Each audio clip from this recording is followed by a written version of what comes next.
Hi అండి. ఇది నిన్న షార్ట్ కంటిన్యూషన్ అన్నమాట. ఏంటంటే నిన్న ఎక్కడికెళ్తామన్నది నెక్స్ట్ వ్లాగ్‌లో షేర్ చేస్తానని చెప్పాను కదా! మేమైతే కంచరపాలెం సూపర్ మార్కెట్‌కెళ్ళాం. బేకరీకి ఐటెమ్స్ కొన్ని కావాల్సినవి ఉంటే అవి తీసుకుందామని వెళ్ళామన్నమాట. అక్కడి నుంచి ఇంకా ఖజానాకెళ్ళాం. ఖజానా అయితే ఖాళీ లేదు. ఖజానాలో మేము స్కీమ్ కట్టామన్నమాట. స్కీమ్ ఎండ్ అయిపోతుంది. మేము ఒక ఐటెం తీసుకుందామని వెళ్ళాం. దానికి ఎక్స్ట్రా అమౌంట్ పడుతుందని చెప్పి ఇంకేం తీసుకోకుండా అయితే వచ్చేసామన్నమాట.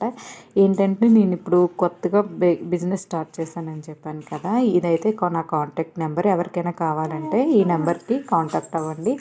ఓన్లీ మెసేజెస్ మాత్రమే. తర్వాత వచ్చింటే ఈ చుట్టుపక్కల ఏరియాలో ఎవరికైనా నేనే ఫ్రీ డెలివరీ చేద్దామనేసి అనుకుంటున్నాను. ఇంకా అక్కడి నుంచి ఏమేమి తీసుకున్నామని మీకు చూపిస్తాను. డార్క్ కాంపౌండ్, చాక్స్, కొన్ని ప్యాకింగ్ మెటీరియల్స్ అవి ఉంటే కావాలని చెప్పి తీసుకున్నాను అన్నమాట. ఇది ఎడిబుల్ మార్కరు, అది తింటారు, అదే రాసింది కూడా తింటారన్నమాట. ఇది నేను రోజ్ నెయిల్వి తీసుకున్నాను అంతే. ఈ